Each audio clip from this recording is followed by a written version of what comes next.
Hi hello welcome back to our channel. ఈరోజు Brahmamudi serial తర్వాయి భాగంలోకి వెళ్ళినట్టయితే సీరియల్లో ఏం జరిగిందో తెలుసుకుందాం. ఏమ్మా సామంత్ ప్రియురాల ఒక్క ప్లాన్ కూడా సరిగ్గా చేయలేవు, ఏంటమ్మా నువ్వేం విలనువమ్మా బాబు అని అంటున్నారు చూసే జనాలు.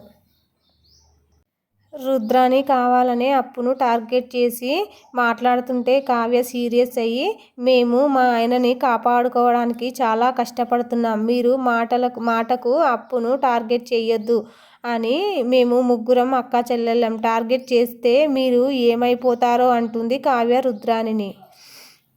ఇంకా మరోవైపు కావ్య రాజ్ కోసం భోజనం తీసుకొని జైలుకి వెళ్తుంది. అక్కడ ఏదో పుట్టింటికి వెళ్ళినట్టు భర్తకు గోరుముద్దలు తినిపిస్తూ, ఆ రోజు రాత్రి ఏం జరిగిందో మీరు మర్చిపోయారండి, ఏదో మిస్ అవుతున్నారు, ఒకసారి గుర్తు తెచ్చుకోండి అంటూ రాజును అడిగితే, రాజ్ గుర్తు తెచ్చుకొని అక్కడ కోట మల్లేష్ అనే తాగుబోతు గురించి చెప్తాడు. అతను ఎంత లేదు అన్నా కూడా డబ్బులు అడిగాడు తాగుడు కోసం, అందుకే అతనికి 500 రూపాయలు ఇచ్చి పంపించాను అని చెప్తాడు రాజ్ కావ్యకి. కరెక్ట్ పాయింట్ చెప్పారు, ఆ కోట మల్లేష్ మనకు సాయం చెయ్యొచ్చు అని కావ్య అక్కడి నుంచి వెళ్ళిపోతుంది. తర్వాత కావ్య భోజనం చేయలేదని ఆమెకు రాజ్ భోజనం తినిపిస్తాడు.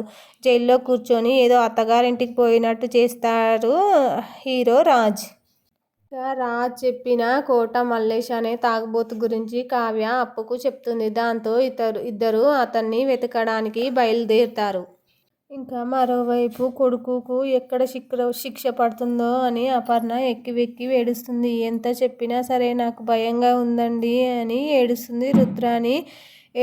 రుద్రాని కావాలని నెగిటివ్గా మాట్లాడుతుంది. దాంతో ఇంద్రాణి ఆమెపై అరుస్తుంది.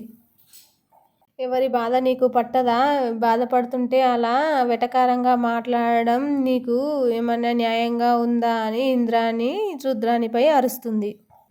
ఇక మరోవైపు కోట మల్లేష్ కోసం ఎంత వెతికినా సరే అతను ఎక్కడా కనిపించడు. దాంతో కావ్య అప్పులు ఆలోచనలో పడతారు. అప్పుడే అటువైపు వెళ్తున్న ఓ వ్యక్తిని కోట మల్లేష్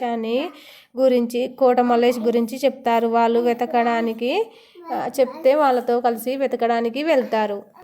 ఇంకోవైపు కోర్టులో అప్పు కావ్య వాళ్ళు రాలేదని లాయర్ టెన్షన్ పడుతూ ఉంటాడు. అప్పుడే అనామిక గురించి చెప్పాలని సామంత్ ప్రియురాలు పగతో మాపై ఇలా చేసిందని చెప్పమంటూ లాయర్ సలహా ఇస్తే జడ్జి కూడా అదే విషయం చెప్తాడు. ఇంకా ఆ మాటలకు అనామిక షాక్ అవుతుంది. అనామిక తమ్ముడి మాజీ భార్య అని అనుమానం, ఘోరంగా తమ్ముడిని హింస పెట్టి ఆమె విడాకులు తీసుకుంది అని, అలా విడాకులు తీసుకున్న సమయంలో ఆమె గురించి నిజాలు బయట పెట్టారనే కక్షతోని ఇలా చేసిందని చెప్తాడు జడ్జి.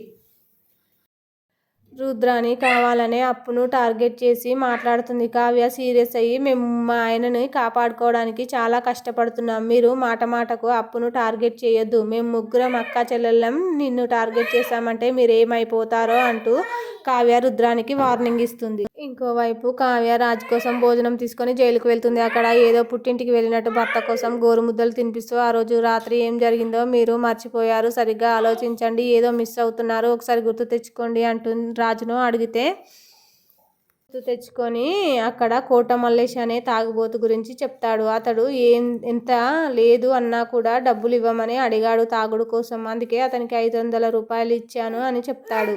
పాయింట్ చెప్పారండి, ఆ కోట మల్లేష్ మనకు సాయం చేయొచ్చు కదా అని కావ్య అక్కడి నుంచి వెళ్ళిపోతుంది.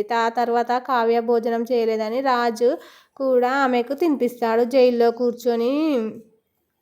ఇక రాజ్కు చెప్పిన కోట మల్లేష్ అనే తాగుబోతు గురించి కావ్య అప్పు కలిసి ఇద్దరు వెతకడానికి బయలుదేరుతారు. Thank you for watching.